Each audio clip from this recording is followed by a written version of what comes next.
The moment your world shatters, you don't hear a sound. For me, it was the soft thud of a car door, the sight of my husband's panicked face, and the blonde adjusting her bra strap in our driveway. Betrayal, sharp and cold, hit me harder than any physical blow because I knew instantly everything he'd told me was a lie. I'm Claire, 37, a project manager with a color-coded calendar, and apparently the last person on earth to realize my marriage was a ticking time bomb. I live in one of those California suburbs, where everyone drives German cars they can barely afford and pretends their lives are Instagram perfect. Spoiler alert, nobody's marriage is perfect. Some people are just better at hiding the rot. That Tuesday started too normal, almost unsettlingly so. I was heading to a 2 p.m. client meeting, the kind where your entire pitch deck is on the line and you pray your laptop doesn't spontaneously combust. Halfway to Pasadena, stuck in the usual soul-crushing traffic on the 134, my heart dropped. I'd left the physical backup of my project folder on the kitchen counter. I'm paranoid about tech failures, so I always have a physical copy.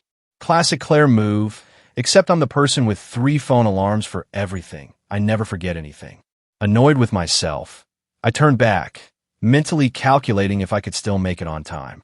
My street, Oakmont Drive, is one of those tree-lined suburban dreams.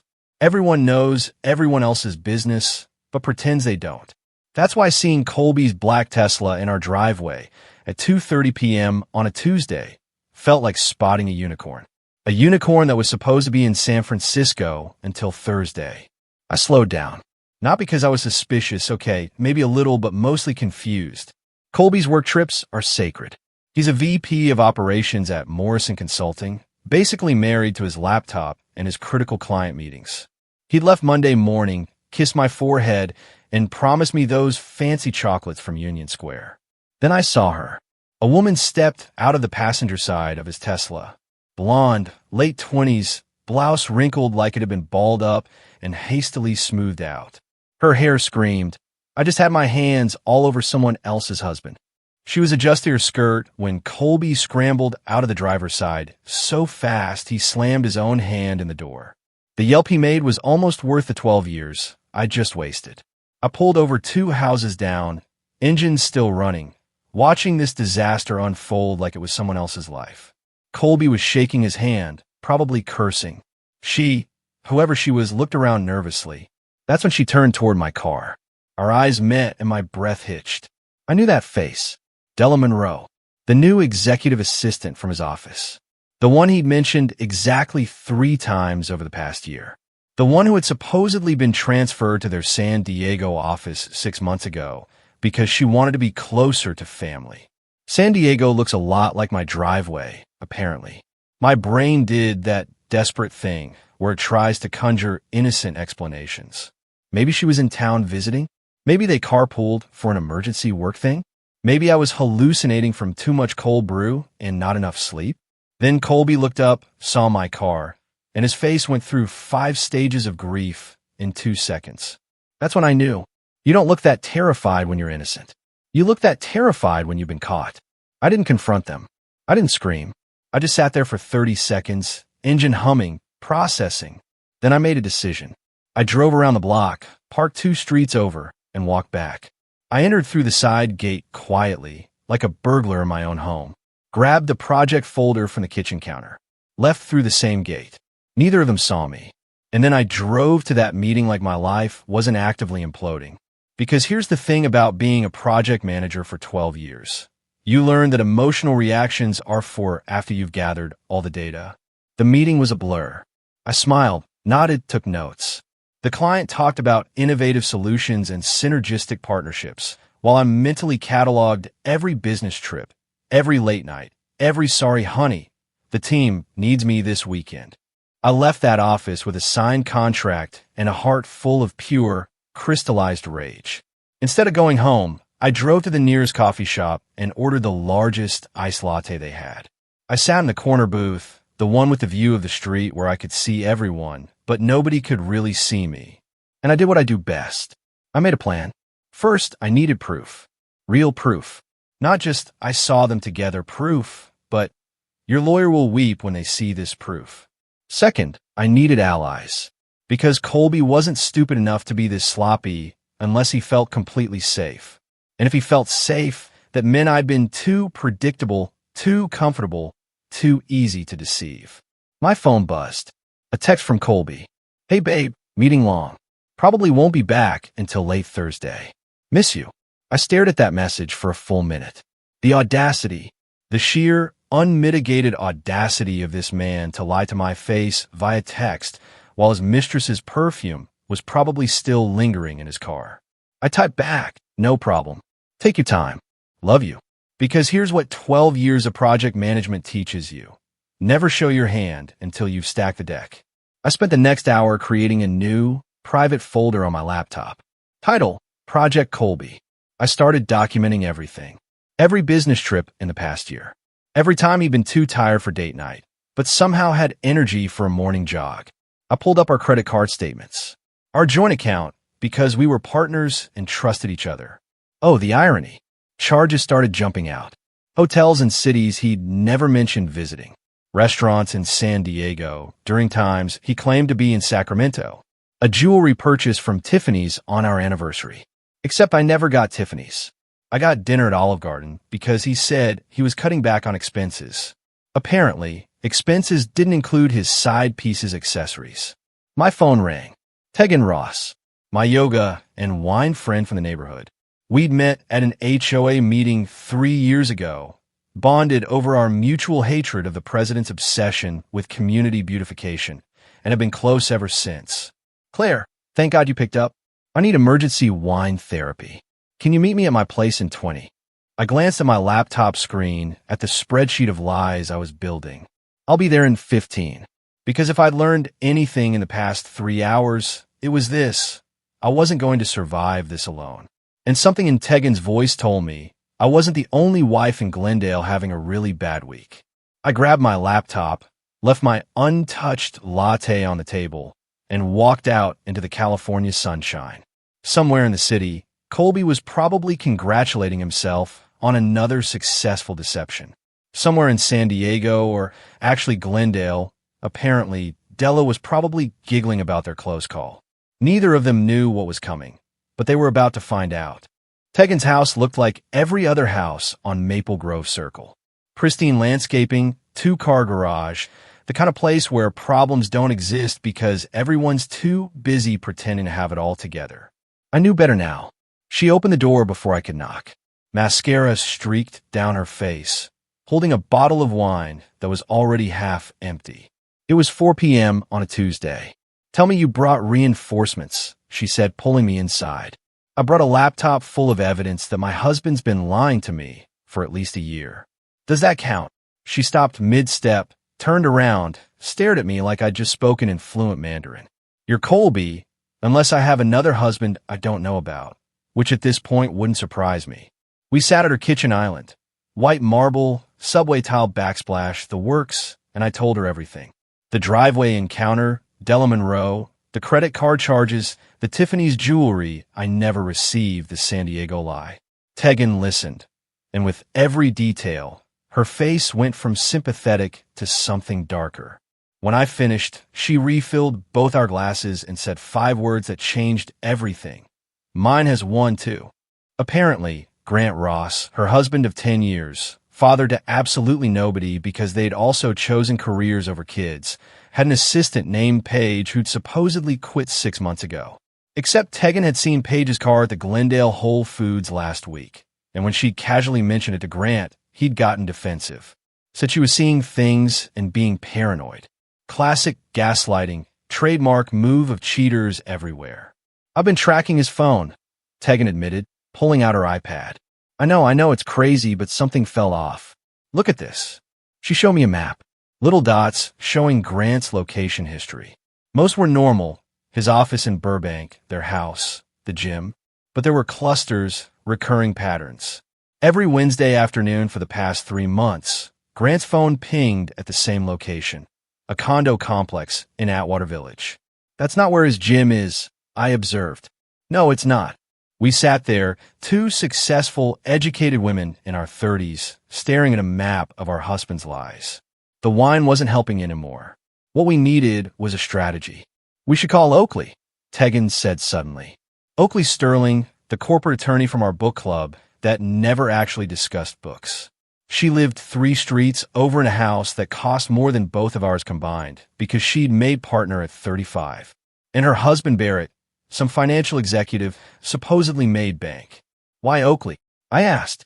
Because last month at book club, she made a joke about Barrett's assistant having very specific coffee preferences.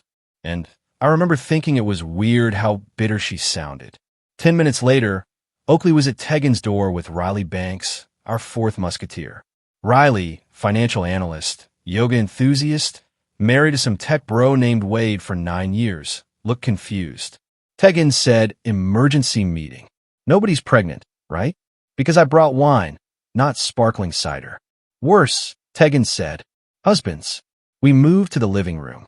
I went first, laying out everything about Colby and Della. Tegan followed with Grant and Paige. Then we looked at Oakley. She didn't cry, didn't even look surprised. She just opened her Birkin bag, pulled out a folder, and dropped it on the coffee table. Barrett and his assistant, Simone.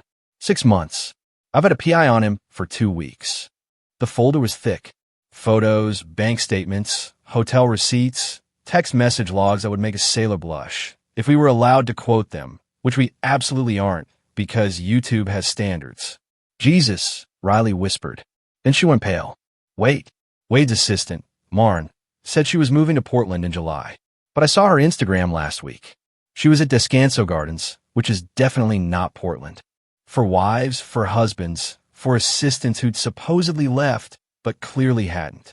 The odds of this being coincidence were approximately the same as winning the lottery while being struck by lightning during a shark attack. They're running a playbook. Oakley said, her lawyer brain kicking in. This is coordinated. They tell us the assistants transferred or quit, then continue the affairs without the guilt of lying about who they're spending time with. So, when Colby says he's working late with the team, I added, he actually is. Just not the team I think. And when Grant says he has Wednesday client meetings, Tegan continued, he technically has meetings. Just horizontal ones. Riley made a noise somewhere between a laugh and a sob. Wade told me Marn was irreplaceable at the office. Turns out he meant it literally. We sat in silence, processing. For marriages, 46 combined years, all built on the same foundation of lies. We could confront them individually, Riley suggested, half-heartedly, and get gaslit individually, Oakley countered. No, if they coordinated their deception, we coordinate our response. That's when Tegan smiled. It wasn't a nice smile. It was the smile of someone who just figured out how to burn down the world and make it look like an accident. My cousin Forrest manages the Castaway. You know that restaurant in Burbank with a view? I knew it. Colby and I had celebrated our 5th anniversary there, back when I thought we were happy. Back when I was an idiot. He owes me a favor, Tegan continued. Big favor. I introduced him to his wife, and they have a private event room with AV equipment. Oakley caught on first.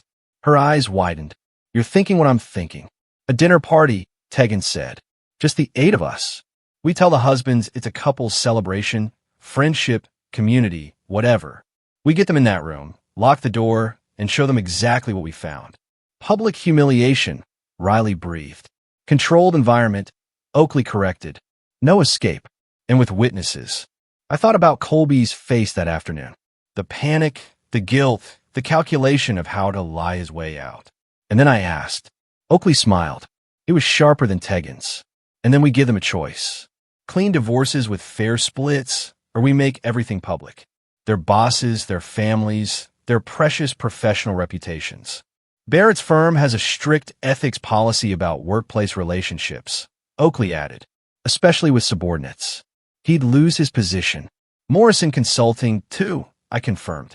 Colby could kiss that VP title goodbye. Grant's company is family-owned, Tegan said. His father-in-law would actually kill him. Wade's in tech, Riley added. They love firing people for less. We looked at each other. For women who'd met at various suburban events, book clubs, yoga classes, HOA meetings.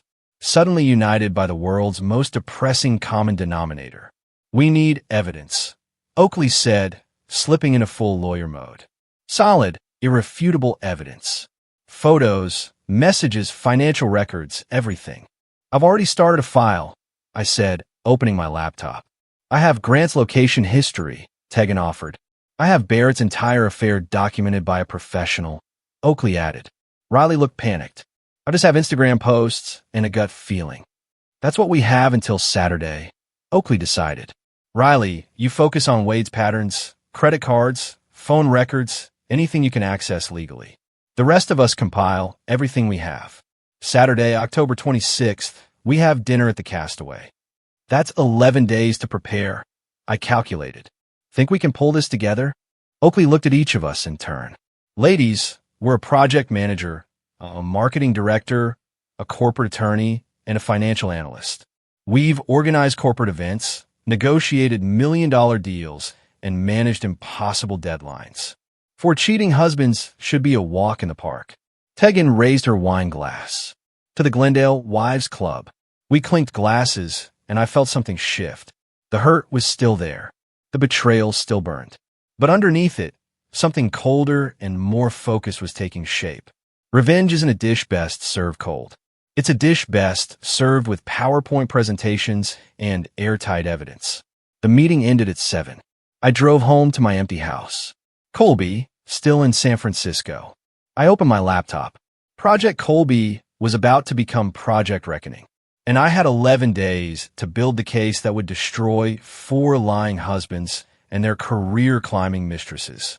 I smiled at my screen. It wasn't a happy smile, but it was a satisfied one. The 11 days until the dinner turned me into someone I didn't recognize. And honestly, I liked her better than the old Claire. Wednesday morning, I woke up at 5 a.m. Not because I couldn't sleep, but because I had work to do. Real work. The kind that actually mattered. I made coffee, opened my laptop, and dove into Project Reckoning like it was the most important client pitch of my life. Because it was. First order of business, Colby's digital footprint. We'd always had joint access to our accounts. Banking, credit cards, even cloud storage, because we trusted each other and had nothing to hide. The irony could have killed a weaker woman. I started with the credit cards. Turns out Colby had been remarkably consistent. Every 2 weeks, there was a charge at the Beverly Hilton. Same day, same amount, $247. Hotel room rate. I confirmed after a quick Google search. Not their cheapest room, but not their penthouse either. Just expensive enough to feel special. Affordable enough to not raise red flags on our statements. Except I was looking at flags now. Bright red ones everywhere. There were charges at restaurants I'd never been to. Jewelry stores where I'd never received gifts. A lingerie boutique in West Hollywood that definitely hadn't contributed to my wardrobe. Each purchase felt like a paper cut, small individually, but collectively bleeding me out. I documented everything in a spreadsheet. Date, location, amount, probable purpose. By noon Wednesday, I had 6 months of evidence. By Thursday evening, I'd gone back a full year. The hotel charges told the real story. Every other Tuesday for the past 12 months. That's 26 visits. 26 times Colby had checked into the Beverly Hilton with someone who wasn't his wife. 26 times he'd come home and kissed me like nothing had happened. $6,422 of our joint money spent on betrayal. My phone buzzed constantly with updates from the group chat we'd started. We named it Book Club in case anyone saw our screens. Plausible deniability and all that. Tegan had gotten into Grant's email. Password was their old dog's name, because men are predictable, and found a trail of messages with Paige that were professionally inappropriate at best and legally problematic at worst. Lots of working late coordination that aligned suspiciously with his Wednesday location pings. Oakley's private investigator had delivered a report that was basically a masterclass in infidelity. Photos of Barrett and Simone entering hotels, receipts from weekend golf trips that included charges at Victoria's Secret and couple spa treatments. The PI had even recorded a conversation outside a restaurant where Barrett told Simone he'd handle his marriage soon. Handle. Like I was a problem to be managed instead of a human being he'd promised forever to. Riley was struggling. Wade was better at covering his tracks, or maybe just less frequent about seeing Marn. But on Friday, she found something that broke the case wide open. A lease agreement. Wade had co-signed for an apartment in Silver Lake. The other name on the lease, Marn Preston. He'd literally set his mistress up in an apartment with documentation, because apparently cheaters really aren't that bright.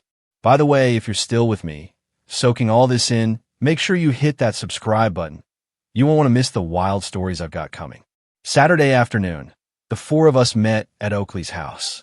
Her husband, Barrett, was conveniently away on a business trip. Quotes very much intended. We spread our evidence across her dining room table like the world's most depressing art installation.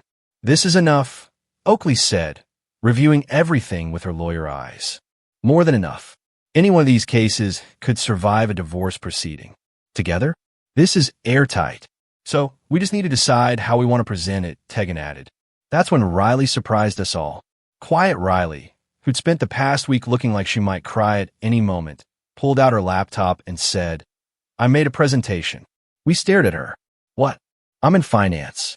I make presentations. It's literally my job. She opened the file. The title slide appeared, The Glendale Files, a documentary in 4 acts. It was perfect. Clean design, professional layout, the kind of presentation you'd show at a board meeting, except instead of quarterly projections, it was exposing 4 men's complete moral bankruptcy. Each act focused on one marriage. Photos, timeline graphics, financial data, text message excerpts, the appropriate ones, anyway. Riley had even added subtle background music cues. This is brilliant, I breathed. This is admissible in court, Oakley confirmed. This is going to destroy them, Tegan said with deep satisfaction. We spent the next 3 hours rehearsing. Each of us would present our own section. 5 minutes maximum. No emotional outbursts, just cold, hard facts delivered with devastating calm. Oakley would handle the legal framework at the end, outlining their options with crystal clarity. Monday, I called Forrest at the Castaway. Tegan had prepped him, but I wanted to confirm details personally. So you want the sky view room for 8 people next Saturday evening? He confirmed. And you need the AV system set up, doors that can be secured from inside, and the charges split across 4 specific credit cards. They're corporate cards. Yes. Can you do that? For what Tegan told me these guys did. I can absolutely do that. I'll even make sure the bar is stocked with their favorite drinks. Might as well make them comfortable before you ruin their lives. I liked Forrest. He understood the assignment. Tuesday through Thursday was phase 2, selling a lie. We needed our husbands to show up. Enthusiastically, unsuspecting, preferably smug. I texted Colby Tuesday morning. Hey, the girls and I want to do a couple's dinner Saturday celebration thing. You free? He responded within minutes. Sound good. Where? The Castaway? Tegan's cousin is managing? Got us a private room? Perfect. Miss you, babe. I stared at those 3 words. Miss you. From the man who was currently lying about his location while probably sitting across from his mistress. The audacity was almost impressive. The other wives reported similar easy acceptances. Our husbands suspected nothing. Why would they? We were the good wives, the understanding ones, the ones who believed their lies because it was easier than facing the truth. They'd mistaken our kindness for stupidity. Classic error. Friday afternoon, Oakley called an emergency meeting. We need to discuss what happens after. The presentation is the reveal, but we need to control the aftermath. We gathered at a coffee shop in Pasadena, far enough from Glendale to avoid anyone we knew. They're going to try to leave, Oakley continued. Get defensive, maybe aggressive. Forrest said he can handle that, Tegan offered. Ex-Marine. He'll keep the door secured until we're done. And then, Riley asked. Then I give them the choice, Oakley said. Clean divorces with equitable splits. Or we take this public. Their employers, their families, social media, if necessary. Will they go for it? I asked. Oakley smiled grimly. Barrett's firm fires executives for ethics violations. Workplace relationships with subordinates violate their code of conduct. He'll lose his position. Grant's father-in-law owns his company. Family reputation is everything. Wade's tech company has zero-tolerance policies. And Colby's Morrison Consulting has that clause about professional conduct. She paused. They'll take the deal because the alternative is career suicide. What about the assistants? Riley asked quietly. We'd been so focused on our husbands, we'd almost forgotten the other women. Almost. Della, Paige, Simone, and Marn made their choices, I said, surprised by how cold my voice sounded. They knowingly pursued married men. They participated in deception. I'm not interested in destroying them. That's not our goal. But I'm also not interested in protecting them. Agreed, Tegan said. Our target is our husbands. If there's collateral damage, that's on them for being collateral. We finalized the plan. Saturday, October 26th, 7 p.m. We'd arrive early to set up. Our husbands would arrive at 7:30, expecting a celebration. What they get instead was a reckoning. Friday night, I did something I hadn't done in months. I went through my wedding photos. Not because I was sentimental, I was way past that, but because I wanted to remember who I'd been 12 years ago. That Claire had been 25, optimistic, trusting. She believed in forever, and partnership, and choosing each other every day. That Claire was gone, and I didn't miss her. The woman staring back at me from my laptop screen, the one who'd built an airtight case, coordinated strategic revenge plot, and felt absolutely nothing but cold satisfaction. She was the one I needed to be. Saturday morning, I woke up calm. Not happy, not sad, just focused. I put on my favorite dress, the black one that Colby always said made me look powerful. I did my makeup carefully, professional, polished, untouchable. My phone showed a text from Colby. Looking forward to tonight. Love you. I typed back. Me too. It'll be unforgettable. Send. Because it would be unforgettable. Just not for the reasons he thought. At 6 p.m., I grabbed my laptop, presentation loaded and ready, and headed to my car. The evening air was crisp. Typical California October. The sunset painted the sky in shades of orange and pink. It was beautiful. And somewhere in Glendale, for men had no idea their perfectly constructed lives were about to collapse. I smiled at my reflection in the rearview mirror. Game time. The Castaway sits on a hill in Burbank with floor-to-ceiling windows overlooking the San Fernando Valley. On a clear October evening, you can see from downtown Los Angeles to the mountains. It's the kind of place where people celebrate promotions, anniversaries, life milestones. Tonight, we were celebrating the end of 4 marriages. I arrived at 6:15. Tegan was already there with Forrest, testing the projector. Riley was setting up her laptop, hands shaking slightly. Oakley walked in at 6:20, carrying a leather portfolio that probably cost more than my car payment. Everyone clear on their parts? Oakley asked. We nodded. We'd rehearsed this enough times that I could recite Tegan's section backward. Remember, Oakley continued, emotion is the enemy. We present facts. We stay calm. We give them no ammunition to claim we're being hysterical or irrational. Gaslight proof, Tegan added. Exactly. Forrest dimmed the lights slightly, adjusted the projection screen, then positioned himself near the door. He was 6'3", 230 pounds of Marine Corps discipline. If our husbands tried to leave early, they'd have to go through him. Good luck with that. At 7:02, my phone buzzed. Colby, parking now. See you in a sec. I showed the message to the others. Riley looked like she might throw up. Tegan cracked her knuckles. Oakley's expression didn't change at all, which was somehow more terrifying. Positions, Oakley said quietly. We took our seats at the long table, positioning ourselves so our husbands would sit across from us. The projector displayed a neutral welcome screen, an evening of truth. Subtle, threatening, perfect. The door opened. Our husbands walked in together, laughing about something. They looked relaxed, happy, completely oblivious. Colby kissed my cheek. This place looks amazing. Great choice, babe. I smiled. Didn't say anything, just gestured to his seat. Grant, Barrett, and Wade filed in, greeting their wives with similar affection. The cognitive dissonance was almost funny. These men genuinely believed they were getting away with everything. Once everyone was seated, Forrest closed the door. The click of the lock was quiet but definitive. Barrett noticed first. Hey, did that door just welcome, gentlemen? Oakley interrupted, standing. Thank you for joining us this evening. We promise this will be a dinner you'll never forget.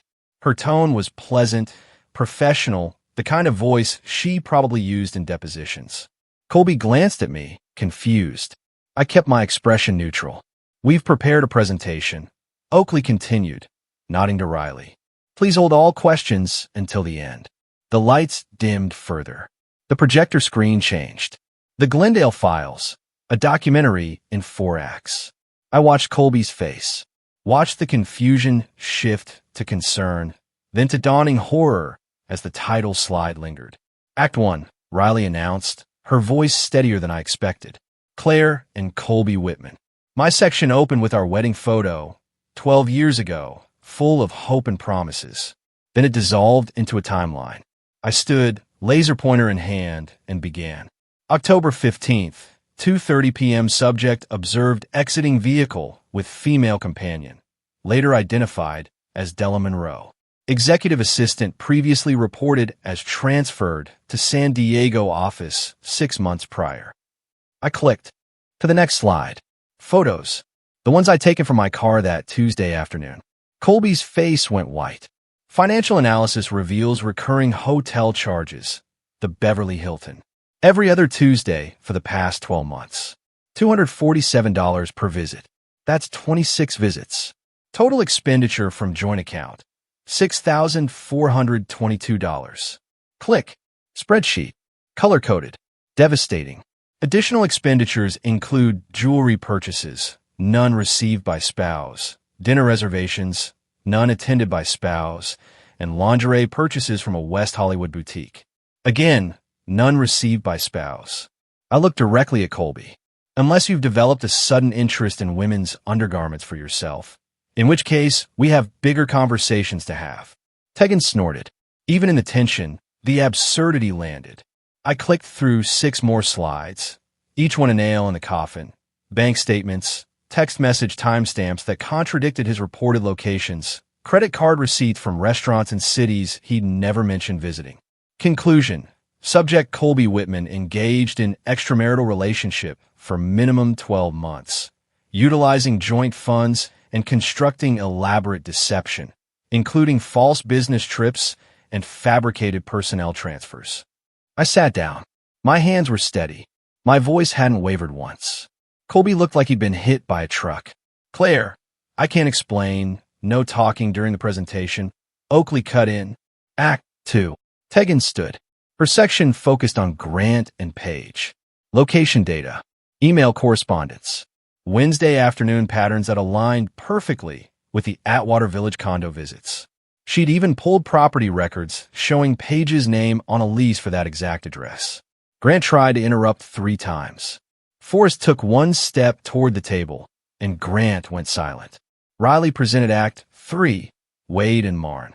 The co-signed apartment lease was the centerpiece, but she'd also found Venmo transactions, Wade sending Marn money with hearts and kissy face emojis. For tech executive, Wade had shockingly poor operational security. Wade actually tried to stand up and leave. Forrest didn't move, just crossed his arms. Wade sat back down. Finally, Oakley presented Act 4. Barrett and Simone. Her section was twice as long as ours because she'd hired a professional. Photos of them entering hotels, recorded conversations, a receipt from a jewelry store where Barrett had purchased a bracelet identical to one Oakley owned, except hers had been an anniversary gift 2 years ago. Apparently, Barrett believes in brand consistency. Oakley said dryly. Why develop original romantic gestures when you can simply duplicate them? When the presentation ended, the silence was absolute. Our husbands sat frozen, faces ranging from pale to green. The evidence was irrefutable, airtight, devastating. Oakley remained standing. Gentlemen, you have a choice to make. Option A, we proceed with clean, equitable divorces. 50-50 asset splits, no-fault filings, minimal publicity. She paused, letting that sink in. Option B, we take this presentation public. Your employers receive copies.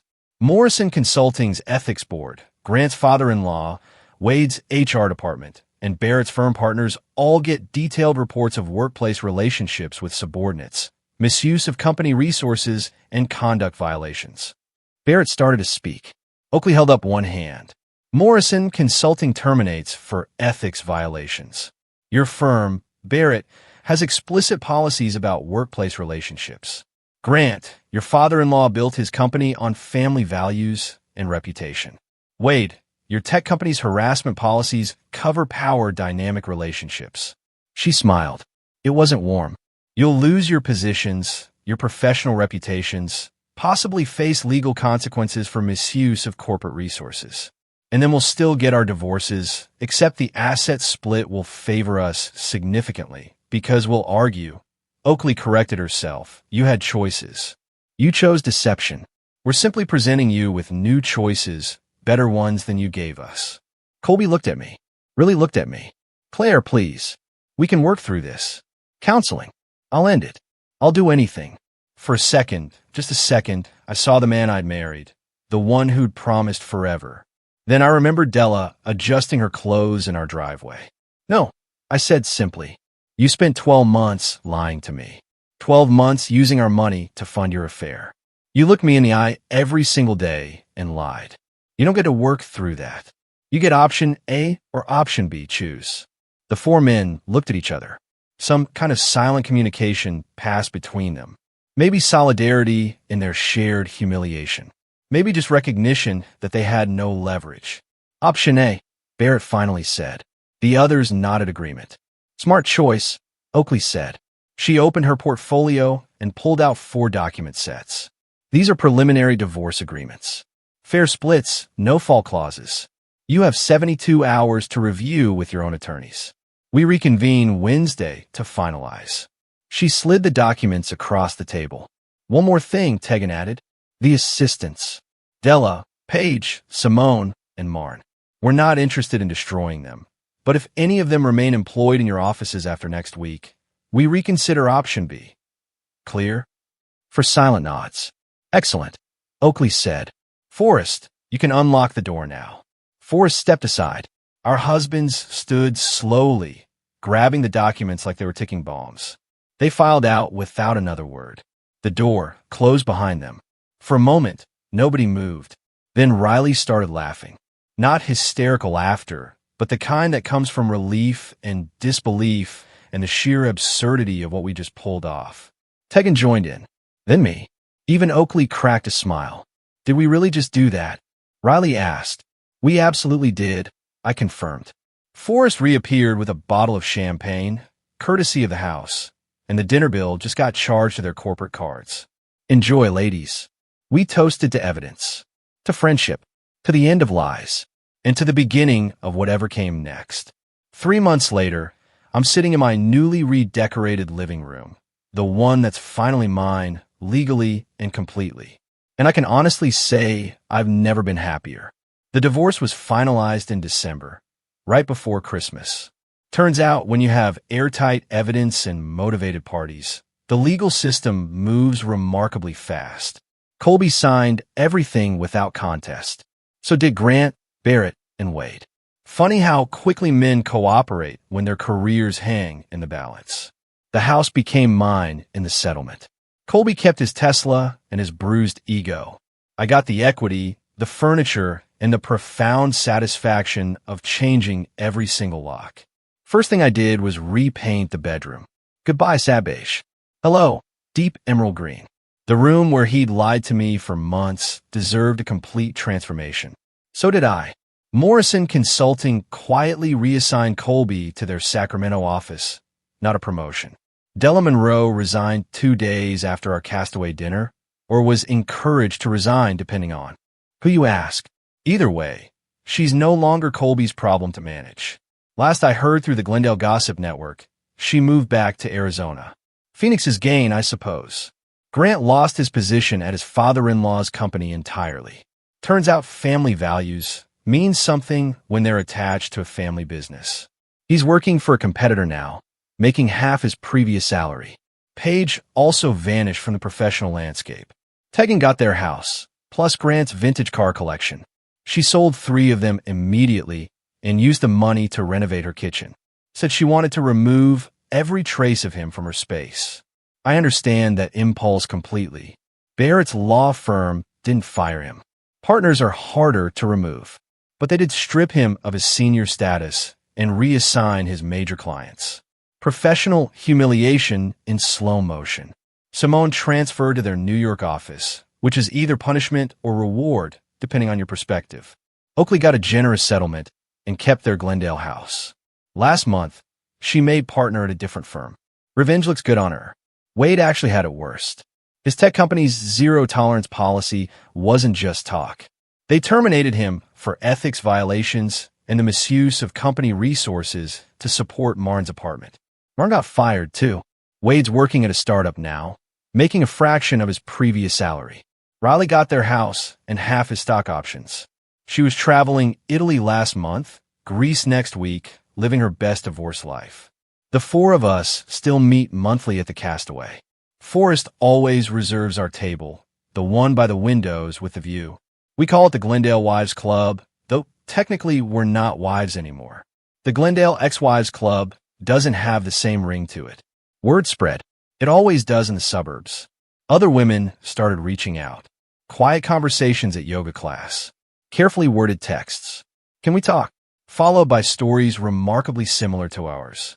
We started offering consultations, free advice over coffee about gathering evidence, understanding legal options, building airtight cases.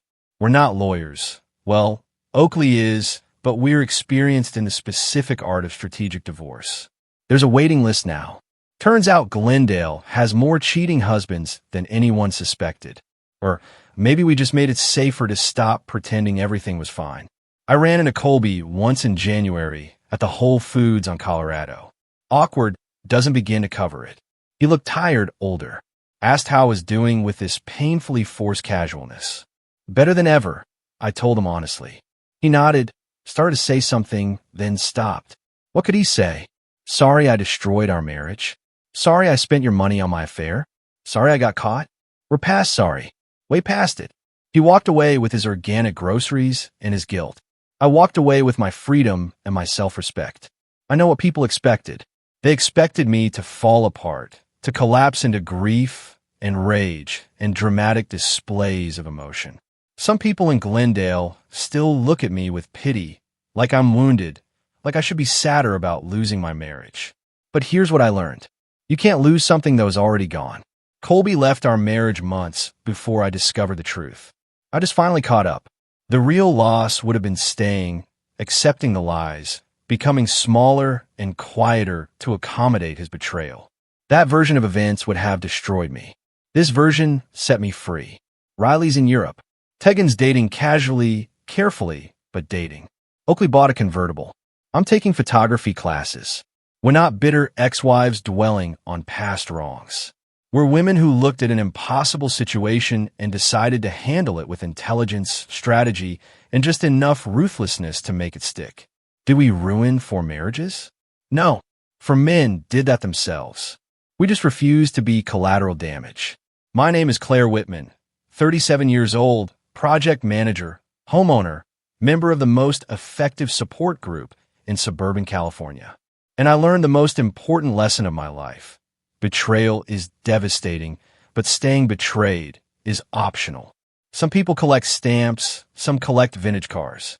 We collected evidence, and then we collected our dignity and walked away. The view from the Castaway is beautiful. Endless city lights stretching to the mountains. But the view from my side of freedom is better. I'm not grateful for what Colby did. I'm not thankful for the pain or the lies or the humiliation of being deceived in my own marriage.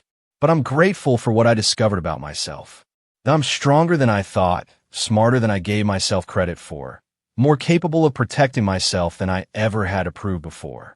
Colby taught me that trust is earned, not assumed. That marriage requires honesty, not just history. That sometimes the worst thing that happens to you becomes the best thing that could have happened. We don't forgive, we don't forget, but we move forward. And we take our evidence with us, just in case. What would you have done if you were in my shoes that night at the Castaway? Or have you ever had to choose between your dignity and playing nice? Tell me what you think. I really want to know.